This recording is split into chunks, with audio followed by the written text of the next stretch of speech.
Hello guys, so let's start with this week's current affairs for Indian economy. So these are the 5 things that we will be covering in this lecture. So the very first thing is the Samudra Manthan scheme, which is National Offshore Exploration Scheme. Offshore means off the coast. The exploration will be done, so this scheme is about that, and the name is Samudra Manthan. Samudra basically, of course, for the ocean. Then you have the state of food security and nutrition in the world 2026. So there is a report with respect to food security and nutrition 2026. We will look at the report. What does it say? And it also compares Asia and Africa. So which continent is doing well? Is it Asia or is it Africa? And what does the future behold with respect to nutrition and food security is what we are going to see in this topic. Then India's first telecom manufacturing zone, which has come up in Madhya Pradesh state in the city of Gwalior. So prelims wise the fact becomes important, and for the mains we'll look into the detail of this news. And then you have the National Handloom Day of 2026. So the handloom sector basically becomes important, so we'll understand a bit about this handloom sector as well. And then finally RBI resumes licensing of the Urban Cooperative Bank. So we'll understand what are the cooperative banks and for how long this licensing was closed and why it has now been started, and the concept of on-tap licensing. All this and much more is what we will see in this lecture of current affairs. Let's start with the very first, that is Samudra Manthan scheme or National Offshore Exploration Scheme. Now the very first thing about this scheme which is important for us is that it is a central sector scheme. Now what is a central sector scheme? See, there are two types of schemes at the national level. Either it's a central sector scheme or a centrally sponsored scheme. A central sector scheme is that scheme in which 100% funding is of the government of India, whereas a centrally sponsored scheme is that in which the funding will be of the government of India as well as that of the state also. So here it's a central sector scheme, that means 100% funding will come from the government of India. Second most important fact that you have to remember is the ministry under which it is. So it is under the Ministry of Petroleum and Natural Gas. Now the approved outlay, you don't have to remember the exact number over here as such, but our ballpark figure is good enough for you to know, but no need to muck this up. However, its implementation is going to be till 2030-31. This you can remember because in 2026 prelims UPSC asked a question which talked about the timeline of the scheme as well. Right, so of course for every scheme it becomes quite difficult, but as much as possible try to remember it. Right, some questions are too factual and might be left also, so that is all right, but to some extent we also have to make the effort. So generally when the scheme comes, they will have a timeline of 5 years. Generally a lot of schemes are having a timeline because it's coming in 25-26 or 26-27 is having a timeline of 2030. So in that way you can try to club them and remember it together. Now what's the focus of this? The focus of the scheme is deep water plus ultra deep water, means deeper than the deep water exploration that is there, plus frontier offshore basins. So this deep water, ultra deep water, frontier offshore basin becomes important facts for your prelims, because a single statement can be given to you and asked you whether to identify whether it's true or not. So this becomes important. Now the question is, why is offshore exploration important? See, first things first, the exploration in the ocean bed is a very costly affair. Right, so first thing is capital intensive nature. It requires high tech equipment, technology, cutting edge technology, and the world is expanding, the world is improving, developing, so we also have to build on the technology. So second thing is technological complexity, as well as it is a very high risk operation or a very high risk sector. Another thing is the gestation period. The gestation period is also quite a lot. The gestation period. What is the gestation period? It is nothing but the time taken for the project to be completed and to start earning profits for you. That is the gestation period, which is also not that short. It is a good amount. Then you have deep water exploratory wells.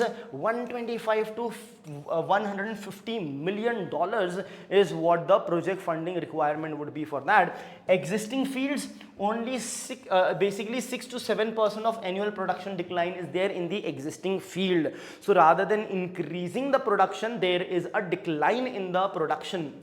With respect to energy context, it becomes important because India is still dependent on the foreign countries basically, or you can say on others, on the rest of the world for its energy need. That is why exploring more and more for our own self, by our own self, becomes really very important for India over here, right? So that is why there is a need to expand domestic resources.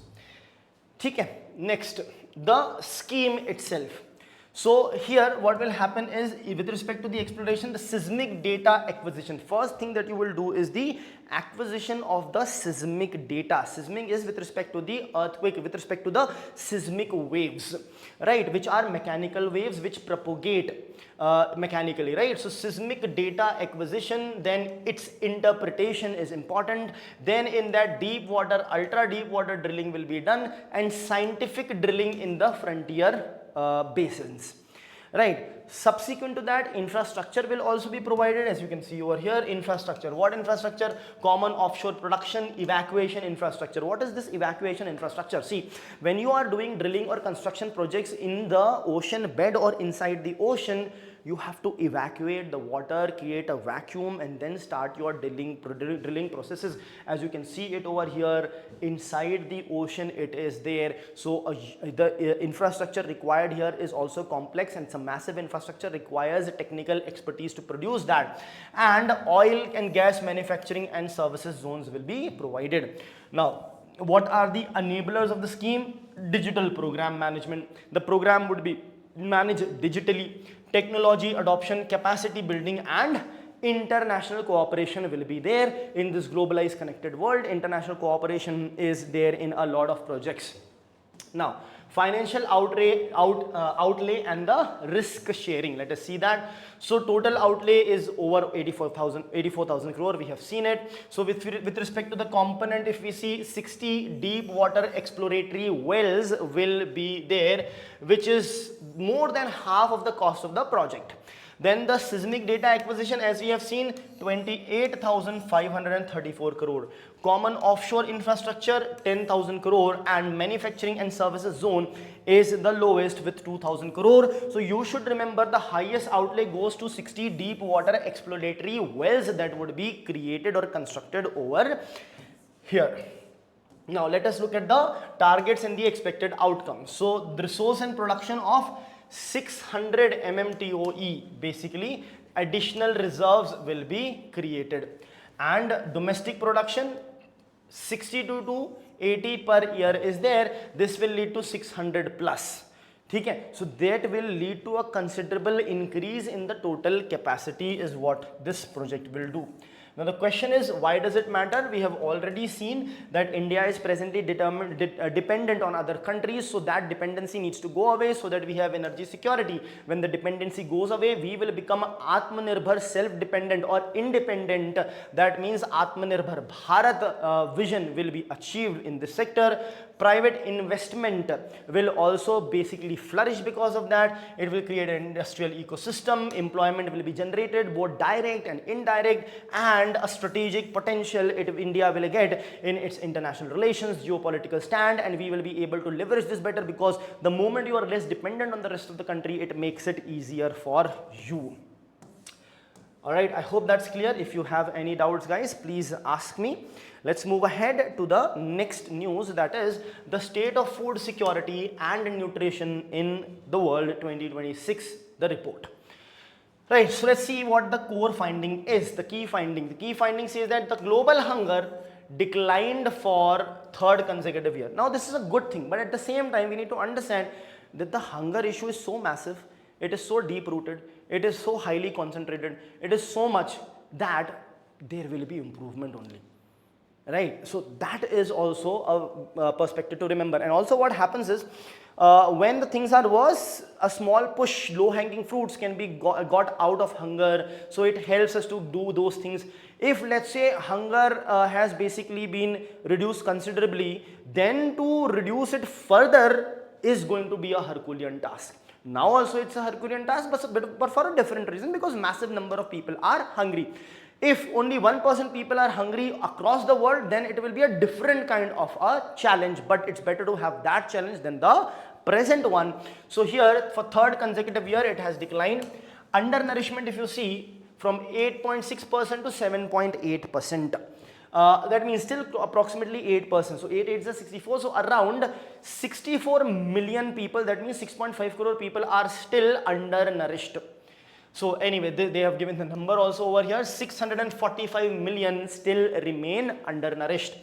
Right, still above the pre-pandemic levels. So pre-pandemic, it is above the pre-pandemic levels means because of the pandemic situations became worse, and we have not, till now not recovered from the pandemic issue or completely even now.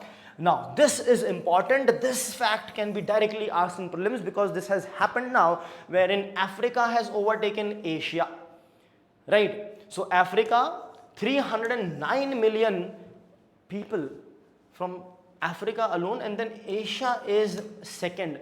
309 million people alone are from Africa, and you talk about African continent, 20% people from the African continent are undernourished, and 6% from Asian continent, because Asian continent has a higher population, that's why even 6% is coming close to 300 million over here. Now by 2030 it is said that 56% of the global undernourished will be in Africa. Presently it is less than 50%. By 2030 it is going to be beyond 50%. Right, let's move ahead. Food insecurity and healthy diet. Now what is the issue with respect to food insecurity? See, undernourishment we have already seen, that is around 7.8%, but when it comes to food insecurity, so with respect to global food insecurity, 2.1 billion people are still insecure with respect to the food. That is more than 1/4 of the entire population. These facts are going to be very, very important for you to quote in your essays and answers directly. Right, I hope that is clear. Let's move ahead to the next one. Moderate or severe food insecurity in 2025, that's where we were. Levels remains above pre-COVID. So this is a fact which you should remember, easy to remember, that the levels have not become better or comparable to pre-COVID era. It is still above them. Now the cost of healthy diet, $4.28 in purchasing power parity terms per day is lost. Right, so that is a huge amount which is being lost over here.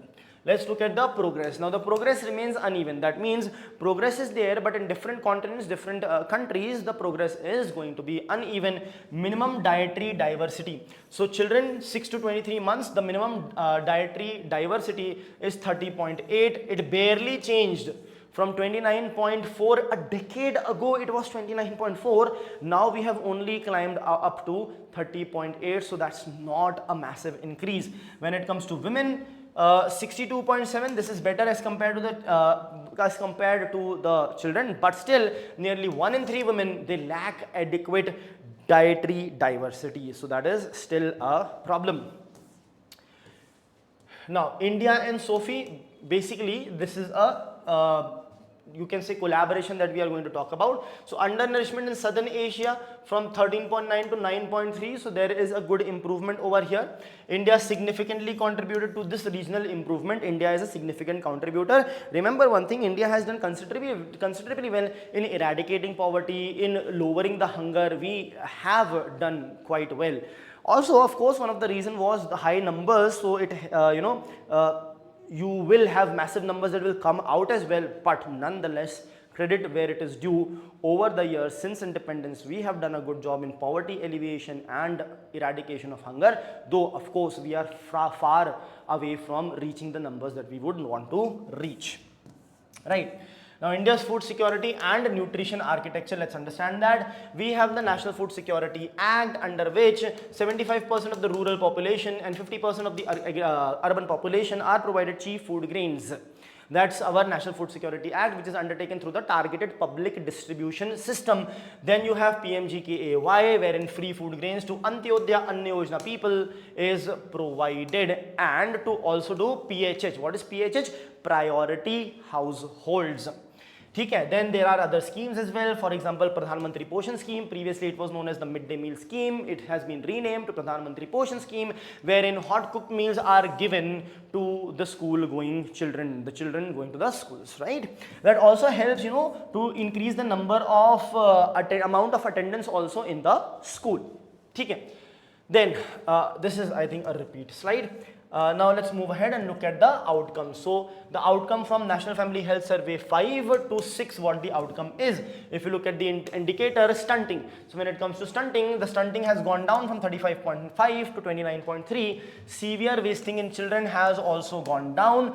Underweight has gone down to a very small amount but still gone down, and complementary feeding has increased. Right, so you can see we have improved considerably on all the aspects. There is a very less improvement here, but still there is an improvement, of course. Now, so what is the way forward here? Of course, you need to have diversify the production that is there. You need to reduce the food costs that is there. How to reduce the food cost? See, the government can provide subsidy, but that's not a what you call it as a sustainable let's say sustainable action. So you need to increase the efficiency in production, increase the productivity, lower the wastages. That will automatically lower the cost as well. Then nutrition sensitive welfare needs to be there. It should not be that only calories are being provided, but in the food which is being provided at a cheap amount, it should be nutritious. Strengthen the food system, and data driven governance needs to be there. That absolutely should be the case. Let's move ahead. India's first telecom manufacturing zone in Gwalior, majorly a factual topic, but let's see. Location where? Gwalior, where? In Madhya Pradesh. It's India's first dedicated telecom manufacturing cluster. Right, fresh investment commitments of 2000 crore has been made. Not that important, but roundabout rough figure you should know, it is in thousands of crores. Total committed investment 5,500 crore. Expected employment 18,000 plus employment will be there. What is the objective? Build a globally competitive telecom ecosystem. Increase domestic value addition, and indigenous intellectual property needs to be developed. See, what happens is our Indian engineers work for foreign companies, foreign firms, and the intellectual property of the other country is developed rather than our own. Right, so that should not happen. We should have our own IAP is what is important. Right, so we need to have an integrated telecom ecosystem. What is this? End-to-end manufacturing, integrated, everything integrated in one. Like we do prelims and mains study together in an integrated manner, right? That is exactly what it is. So wherein design and R&D, starting right from design and R&D to semiconductors and electronic components. Of course, to some extent we have to be dependent. For example, rare earth minerals are used in semiconductors, for which we have to be dependent on other countries, especially like country like China, which has about 50% of the world's rare earth minerals. So that creates a problem, but as much as possible we should lower our dependency on others. Optical fiber, telecom equipment, testing certification, as well as finally manufacturing and allied industries should be producing the things that we need. Now the question is, why Gwalior? See, central location, Madhya Pradesh, the state in the center of India. However, the geographical center of India is in Maharashtra, in Nagpur. That's where 0 mile is.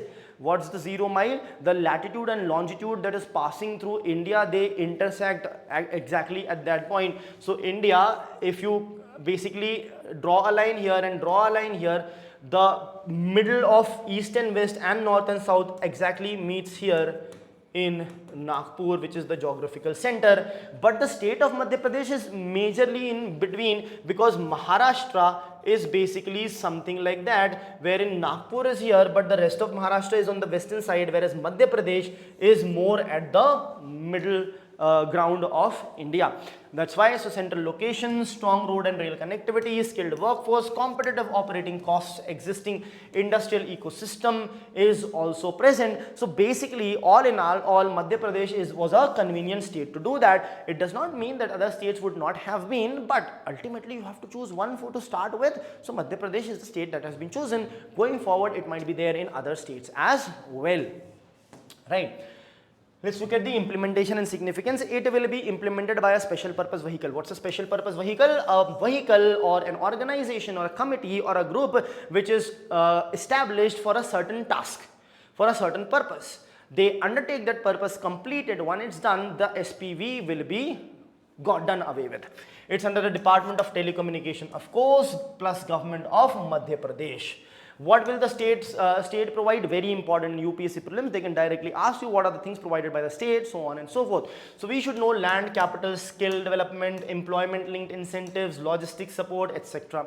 What is the expected outcome? 5,500 crore worth of investment, 18,000 plus jobs, which we have already seen, and higher domestic value addition is also needed over here. Okay, let's move ahead. The National Handloom Day of 2026. Celebrated on 7th of August, started in 2015. It commemorates the Swadeshi movement of 1905. So your Swadeshi movement also becomes important over here. Now, why is the handloom sector important? Simply because of the massive nature of it, of the massive number of jobs that it provides. For example, 35.45 lakh handloom households, 35.22 lakh weavers and allied workers, 28.2 lakh of handlooms are there. More than 72% workforce are women. Very, very important. That is why in the reels, etc., you might be seeing that how handloom is important for women empowerment. What is the connection here? The connection is majority of the workforce are women.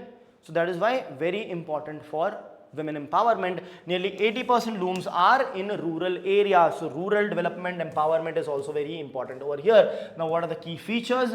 See, tradition of handloom dates back to the Indus Valley civilization, that is 2500 to 3000 BC. That means about 5000 years back, right?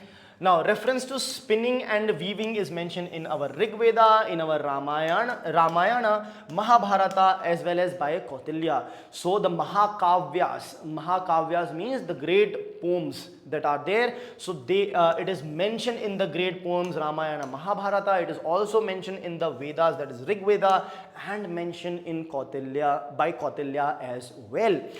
Okay. Now workforce, we have already seen 70% plus workforce, over 72% workforce is females. Not just that, socio-economically backward sections of the society are also prominently involved in handloom and weaving operations.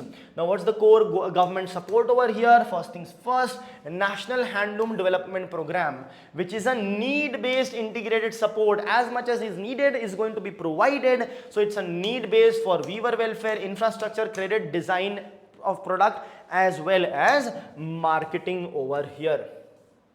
Okay. Then small cluster development done by the government up to 2 crore per cluster, and there will be 357 clusters are already sanctioned by the government. Mega handloom clusters, over 10,000 handloom clusters will be there, up to 30 crore over 5-year period, time period. So see, again 5 year of time period, remember that. Special infrastructure up to 12 crore per project. Okay. Raw material supply scheme. Wherein the raw material will be supplied at a cheaper rate to the handlooms. Freight reimbursement, the transportation charges will be reimbursed, 15% price subsidy on specified yarns. If you are using specified yarns, you will get a subsidy up to 15% for the freight. Now, next is about the productivity, credit and social security. So electronic jacquards, wherein daily production of 55% plus, daily wages will be increased, monthly income subsequently will then increase. Workshed support, 100% subsidy for workshed, daily earning. Again, it's very important to increase the payment of the workers. Weaver Mudra, concessional interest rate on loans, 40,000 plus loans of value over 280 crore will be given, and at an interest rate of only 6%. Okay. Then with respect to social security, we have the Pradhan Mantri Jeevan Jyoti Bima Yojana, the insurance scheme for the people age 18 to 50. There will be a benefit in case of unfortunately in case of death. What happens, the breadwinners, especially when they die, the household may go in poverty if they are not already in poverty. If already they are, the situation becomes worsened and there would be hunger, extreme poverty and situation of catastrophic issues on the life of the people who have survived. So this Bima Yojana can help in those situations. Okay, then various other Bima Yojana as well. Pradhan Mantri Suraksha Bima Yojana. This is Pradhan Mantri Suraksha Bima Yojana for 18 to 70 years for accidental death or total disability. There is going to be money provided, or for partial disability 1 lakh rupees is provided. In the budget 26-27, the government rationalized GST and reduced the GST on this from 12% to 5% on 36 handicraft items, cotton handloom rugs, hand-woven carpets, sieving machines, etc. Okay, so that is a good thing that has been done. What are the challenges? Challenges still remain because it is still manually done. A huge amount of manpower is required. Technological advancement is not much, as a result of which productivity is also down. Market is limited. Productivity is down, so production will be less. Market is less. Marketing is less. Packaging, designing, all these things are also not properly present. Fragmented production, raw material costs are high. Need for stronger branding and authenticity so as to publicize it, like the big brands do the branding. That is missing, of course, over here. And limited global market penetration. So what's the way forward?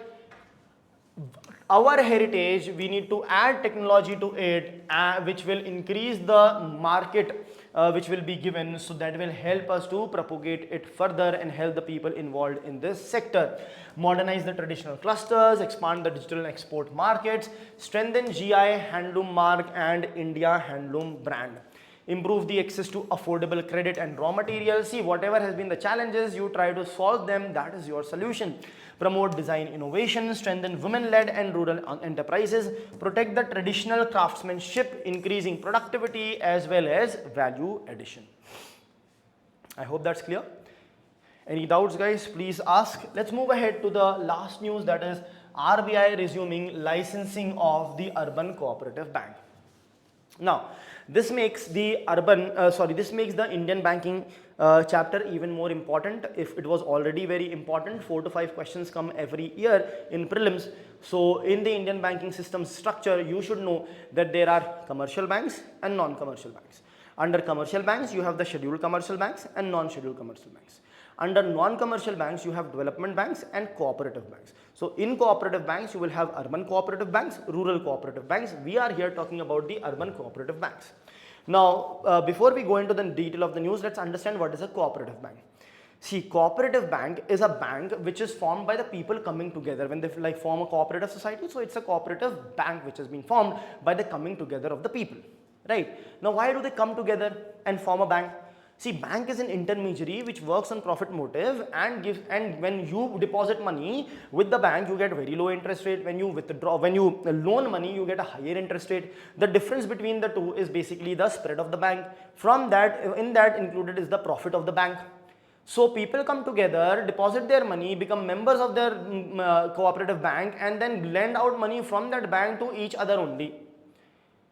What's the use of that? The interest rate will be low. Why? Because because the cooperative bank works on the principle of no profit, no loss. Right? It also works on the principle of one member, one vote. So everyone will get one vote in the decision making that is there. Also, at the same time, it lends money only to the members of that bank. So it is like peer-to-peer lending, but not exactly peer-to-peer, because you are forming a bank and the bank is giving the loan, but it is formed by the coming together or cooperation of the people. That is why it's a cooperative bank, works on no profit, no loss basis. Since it's a no profit, no loss basis, the interest rate on loan will be how much? Higher or lower? Of course, lower. That is the idea of cooperative bank. So for around 22 years, over 20 years, this licensing for urban cooperative bank was stopped. Now RBI is resuming that after 20 plus years. That is the idea. RBI to resume on-tap licensing after 20 years. Draft guidelines have been released. New UCB licenses were paused since 2004. That means it's been 22 years. Okay. Earlier liberalized licensing was there after 1991 when we liberalized, so it was there, but in 2004 it was paused and now it is starting again. Now the question is, who can apply? The operational track record. Credit Cooperative Society. Minimum 10 years of active operations. Generally this 10 years in one or the other domain is very important for different kinds of banks. So here also 10 years.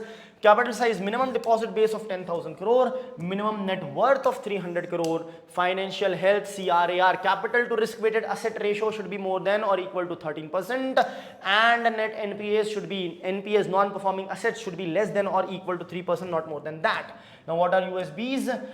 Cooperative banks, they are operating primarily in urban, semi-urban areas. Key customers are small borrowers, MSMEs, retail customers, regulated by, of course, ultimately regulated by the RBI, that is Reserve Bank of India. But remember, the cooperative banks are regulated by the Banking Regulation Act of 1949. In addition to the states Cooperative Societies Act also, it is regulated, so there will be double regulation on them. Now the 4-tier UCB structure. So tiers, the tier 1, 2, 3, 4 here, which is there. How is the tier decided? So tier 1 is up to 100 crore, then tier 2 more than 100 to 1000, tier 3 1000 to 10,000, and tier 4 is more than 10,000 crore rupees. Let's move ahead. Why to resume this on-tap licensing? Simple. RBI says we need more financial inclusion, we need greater access to formal banking, support small borrowers and MSME, as a result of which we are going to have financial inclusion over here if we allow the licensing again, basically. I hope that's clear. Now let's talk about the competition. More banking entities are going to come in, wider choice for customers will definitely be there, and competition will lower the price of the loans also, or the interest rate as well will be lowered. Stronger cooperative banking, right? So cooperative banking will get a further boost over here. So entry, however, restricted to financially sound societies only. Any and every society will not be given the benefit as such. It will basically be limited to the financially sound societies only. It will be limited to. Let's move ahead. Now, one more thing we have to remember is that sound society means the financially sound society which do not have, we have seen the NPS should not be much, the CRAR should also be higher, more than equal to 12%, and NPA should be less than equal to 3%. That is how we are calculating the strength or the soundness of the society. I hope that is clear, right? So, yes guys, if any questions are there, please ask. Else we move ahead to solve the questions by ourselves.